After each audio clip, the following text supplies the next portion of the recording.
Ladies and gentlemen, dear sea turtles, I want to show you footage from a single epic day of diving in Dauin on Negros Island in the Philippines. Here we have fluorescence of corals and we have a massive hermit crab with a huge sponge, and we have this fish person staring us down, observing us just like we observe him. There are fish here which forage as a group of different species, a goldfish on several wrasses, digging up things and looking in the sand. And we have this amazing synaptid sea cucumber. So this is an echinoderm, a relative of the sea urchins and sea stars, but they have this tube-like form, look a little bit like the worms from Dune. And this one decided it doesn't like my video light, so it's gonna forage on the other side. By the way, all these little fast-moving thingies in the water column are shrimp, which are attracted by my video light. So the sea cucumber is grazing in the coral rubble.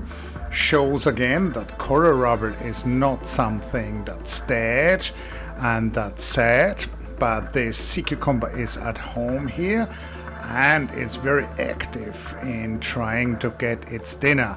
So let's look together what more we saw underwater on this amazing day in Dauin.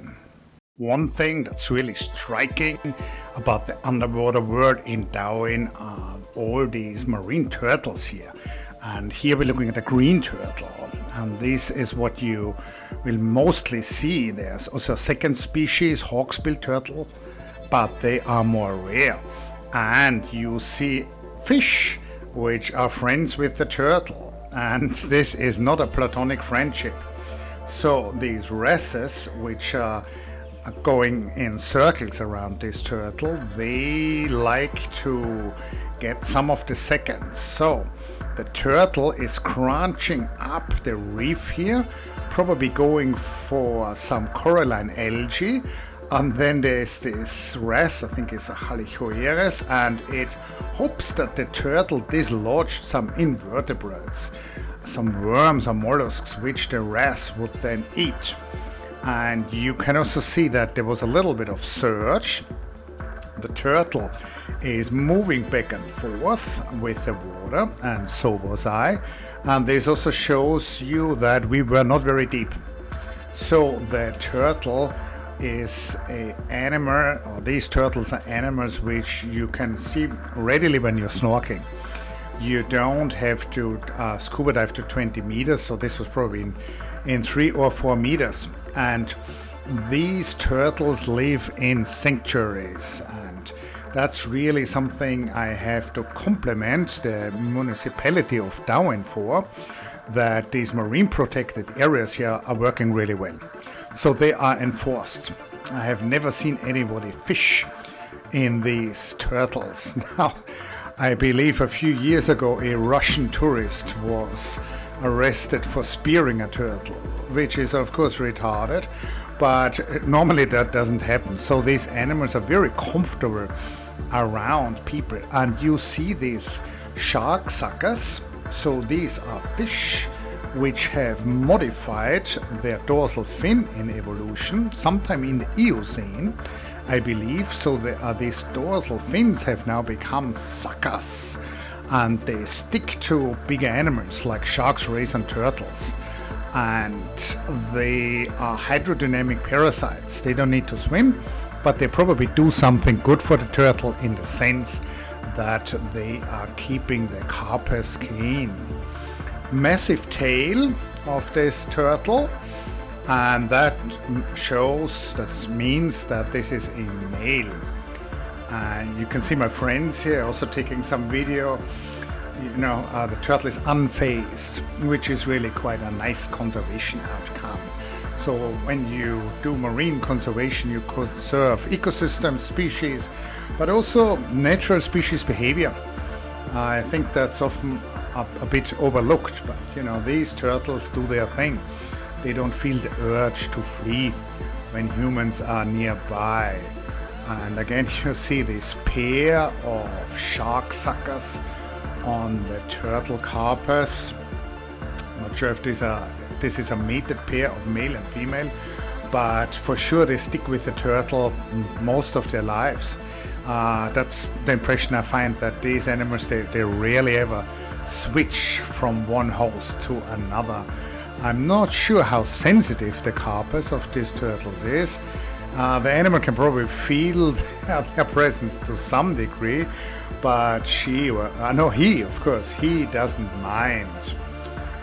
Quite a treat to be next to this marine reptile, which is an air breather, which is taking a breath here. And we saw something else which was really, really cool. So this is a crab. It's a sponge crab, probably from the family of the Dromidae.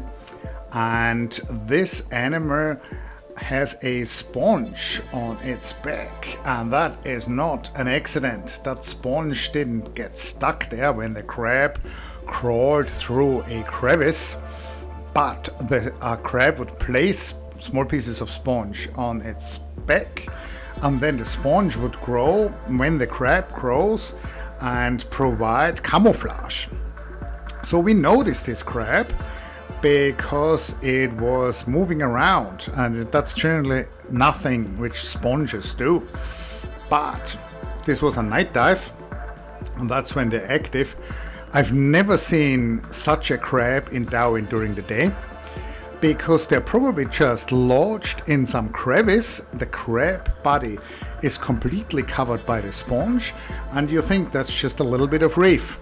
And if you are a bigger fish, like a wrasse or a grouper who is hungry and wants to eat a crab lunch, the fish wouldn't notice. Now you could see the fin of my dive buddy and friend for a second, and so this gives you a little bit of a way of gauging how big this animal was. And it's big, so roughly the size of a basketball. And what a spectacle. So we were just about to end our dive, and then this crab person came along, and it looked like Godzilla. Very impressive to have such a large crustacean crawl around in front of you. I know that the hermit crabs only evolved in the Mesozoic, the time of the dinosaurs, in a period called the Mesozoic Marine Revolution, when predation pressure increased.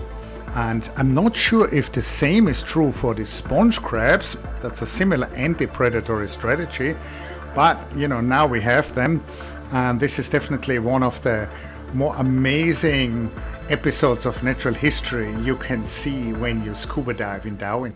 Finally, we saw some schooling fishes, some barracudas and snappers. Enjoy this. I hope you also enjoy the music by Moby Gratis, and see you again.